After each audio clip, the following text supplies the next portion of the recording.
안녕하세요. 야구를 좋아하는 웨이니입니다.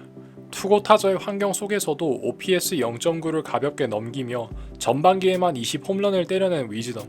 시즌이 아직 끝나지 않았지만 그는 버나디나와 함께 21세기 타이거즈 최고의 외국인 타자로 꼽힐만한 활약을 펼치고 있습니다. 그런 위즈덤을 두고 시즌 중 교체, 나아가 방출까지 거론하는 여론이 있다는 건 놀라운 일입니다.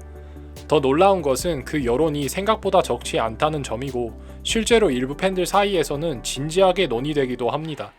그 주된 근거는 단 하나, 클러치 능력이 부족하다는 주장입니다. 그리고 이 주장의 거의 유일한 근거는 하이 레버리지 상황에서의 성적, 그 지표 하나에 불과합니다. 하지만 이는 있을 수도 없고 있어서도 안 되는 이야기입니다. 단편적인 상황별 스탯 하나로 한 시즌을 지대한 영향을 끼치는 외국인 타자의 가치를 평가하는 것이 과연 온당한 일일까요? 결론부터 미리 말하자면 하이 레버리지가 낮다고 해서 위즈덤의 교체 명분이 될 수는 절대 없습니다. 이건 조정 득점 창출력 하나로 설명이 가능합니다. 조정 득점 창출력이란 타자가 리그 평균 대비 얼마나 더 득점에 기여했는가에 관한 지표입니다. 타자의 득점 창출 능력은 가장 정밀하게 정량화한 지표라고도 할 수 있습니다. 전반기 위즈덤은 조정 득점 창출력은 157입니다. 타격 중점 포지션이라 일컫는 1루수, 좌익수, 우익수에서도 157이면 반박의 여지 없는 명실상부 S+급의 성적입니다.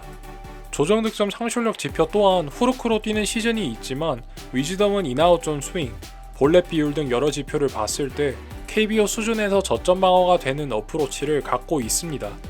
그럼에도 불구하고 하이 레버리지가 낮다고 교체가 진지하게 논의된다는 것입니다.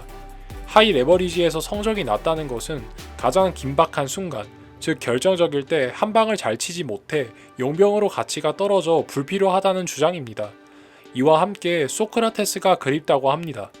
하이 레버리지 잘 치면 좋죠. 근데 그 하이 레버리지라는 상황이 얼마나 나올까요? 전반기에 294타석을 보내는 동안 로우, 미디엄 레버리지 상황은 223타석이 발생했고 전체의 약 76%에 해당합니다. 하이 레버리지는 71타석으로 전체의 약 24%에 불과합니다. 하이 레버리지를 잘 치는 선수를 볼 때 짜릿하고 감정이 벅차오르는 것은 사실입니다.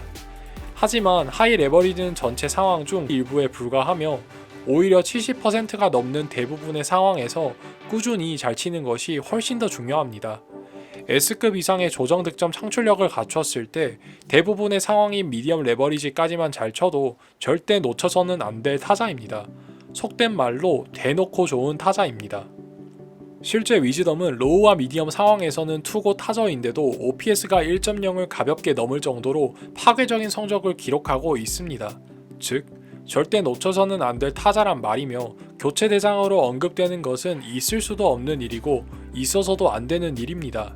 하이 레버리지 지표를 활용해 교체나 잔류에 대한 논의가 있을 수 있는 선수는 위즈덤이 아닌 소크라테스입니다. 소크라테스는 마지막 시즌 중견수를 보기에는 부족한 수비력을 보였고 대부분 코너 외야를 보냈습니다. 문제는 그의 타격이었죠. 2024 시즌 소크라테스의 조정 득점 창출력은 122입니다. 타격 중점 포지션인 좌익수를 주로 보면서 122라는 수치는 굉장히 애매하죠.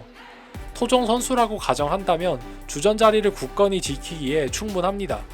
하지만 코너 외야 용병은 보통 130 이상을 기대하기에 객관적으로 아쉬움이 생길 수밖에 없었습니다. 대신 하이 레버리지 상황에서 비교적 잘 쳤고 그에 따른 이미지가 좋았습니다.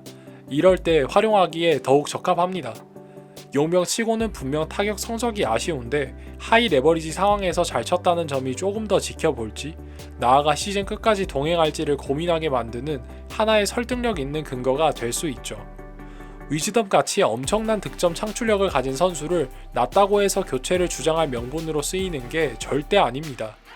게다가 구단이나 감독의 요구에 따라 멀티 포지션을 소화하는 일은 결코 쉬운 일이 아닙니다. 주축 토종 선수들조차 그런 요청을 받으면 불화가 생기거나 이군행으로 이어지는 경우도 적지 않기 때문이죠. 그런 점에서 위즈덤은 더욱 돋보입니다. 김도영의 공백을 메우기 위해 구단의 요청에 군말 없이 3루 수비까지 소화하며 매우 구단 친화적인 태도를 보여줬고 실제로 수비에서도 큰 무리 없이 팀 내야 안정화에 기여했습니다.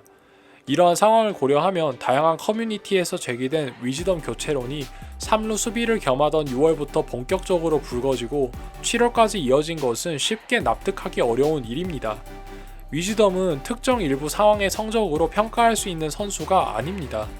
리그 평균을 훌쩍 뛰어넘는 조정 득점 창출력, 대부분의 상황에서 증명된 파괴력, 그리고 팀을 위한 희생까지 감안하면 그를 교체 대상으로 거론하는 것은 너무나도 배부른 생각이 아닌가 싶습니다.